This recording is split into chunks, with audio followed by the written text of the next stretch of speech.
اچھا، ہم تینوں نے سمیت کروڑوں لوگ جو ہیں اب تو خیر اس بات کے عادی ہو گئے کہ جب سے جنگ بندی ہے امریکہ اور ایران کے درمیان، تب سے ہم ایک تماشا دیکھ رہے ہیں جی، اور وہ تماشا یہ ہے کہ امریکہ کو ایران نے جو 14 نکاتی منصوبہ بھیجا، امریکہ نے اسے ریجیکٹ کر دیا۔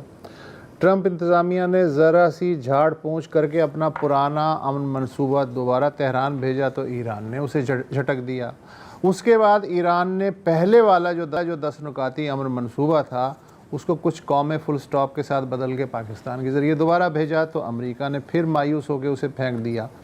چنانچہ دنیا کو اب یوں لگ رہا ہے گویا دونوں ملک جنگ کا ایک نیا راؤنڈ بھی نہیں چاہتے مگر بامانی بات چیت بھی نہیں چاہتے، یعنی پنگ پونگ کھیلی جا رہی ہے اور جو گیند ہے پنگ پونگ کی وہ ہم ہیں، باقی دنیا ہے جس کی معیشت جو ہے وہ یرغمال ہے اس مناقشے کی وجہ سے۔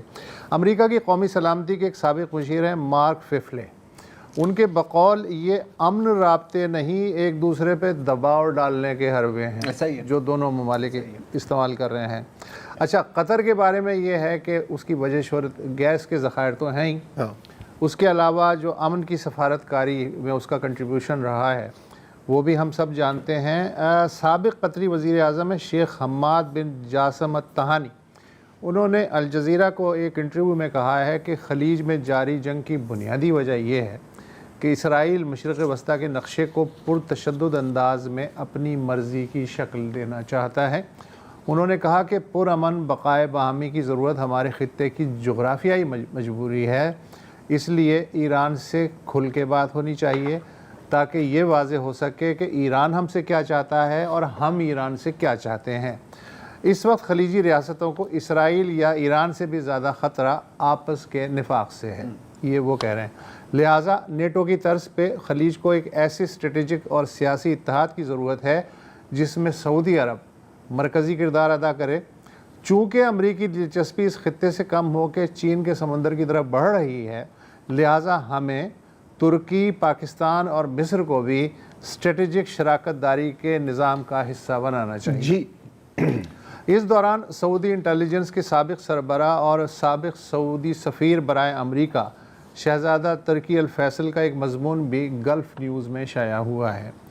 مضمون میں کشیدگی کی آگ بجھانے کے لیے موجودہ سعودی قیادت کی خاموش کاوشوں اور مؤثر سفارت کاری کو سراہتے ہوئے کہا گیا ہے کہ اگر ایران اور سعودی عرب کے درمیان براہ راست تصادم کا اسرائیلی منصوبہ کامیاب ہو جاتا تو ہمارے ہزاروں بچے قتل ہوتے اور ہمارا جو معاشی انفراسٹرکچر ہے وہ بھی تباہ ہو جاتا اور پھر اس خطے میں اسرائیل ہی دندنا رہا ہوتا۔ تاہم سعودی قیادت پاکستان کے ساتھ مل کے آگ کو ٹھنڈا کرنے کے لیے لگی ہوئی ہے۔ بالکل، یعنی قطر کے جو وزیر اعظم ہیں وہ ان کا بھی تقریباً یہی ہے کہنا اور یہ ترکی الفیصل ہیں ان کا بھی یہی کہنا ہے۔ دیکھیے مائنس یو اے ای، ہاں، ایک گلف نیٹو چلے وہ تو ایک لفظ استعمال کر رہے ہیں، ملٹری الائنس بن رہی ہے، آپ کے آنکھوں کے سامنے ہے۔ آپ صرف دیکھیں کہ پچھلے روز فیلڈ مارشل سید آصف منیر نے بنیان الملوث کی اینیورسری پر کیا کہا؟ پاکستان کا برادر اسلامی ملک سعودی عرب کے ساتھ اسٹریٹجک باہمی دفاعی معاہدہ ہماری سفارتی کامیابیوں کا ایک عظیم سنگ میل ہے۔ یہ معاہدہ باہمی دفاع و سلامتی کی جانب ایک تاریخی قدم ہے جس سے پاکستان کی قائدانہ اور دفاعی صلاحیت کو تقویت میں جی، تو یہ جو کام ہو رہا ہے اور یہ جو سٹیپ پہ کام ہو رہا ہے سعودی، ترکی، ایجپٹ، پاکستان، یہ بھی چل رہا ہے اور یہ ایک نیچرل کانسیکوینس ہے، یہ کوئی ایم ہی نہیں ہوتا۔ کس چیز کا کانسیکوینس ہے؟ دا فال آف دی امریکن ایمپائر، اور جو ہم اپنی آنکھوں کے ساتھ دیکھ رہے ہیں۔ آپ دونوں کو یاد ہوگا، یاد ہے یا نہیں ہے میں آپ کو یاد دلا دیتا ہوں۔ پچھلے ہفتے آپ سے ایک سوال پوچھا تھا کہ کیا یہ جو ایران میں ہو رہا ہے، جو امریکہ شکست کا سامنا کر رہا ہے، کیا یہ ویتنام اور افغانستان سے بھی بڑی شکست ہے؟ ٹھیک ہے، اور میرے کہنے میں ہاں، مالی اور جانی نقصان کے لحاظ سے نہیں، جو آپ کا اسٹریٹجک ڈیفیٹ ہوئی ہے اس کے لحاظ سے۔ اور آج مجھے کافی خوشی ہوئی کہ رابرٹ کیگن صاحب بھی یہی کہہ رہے ہیں۔ اچھا، رابرٹ کیگن کون ہے؟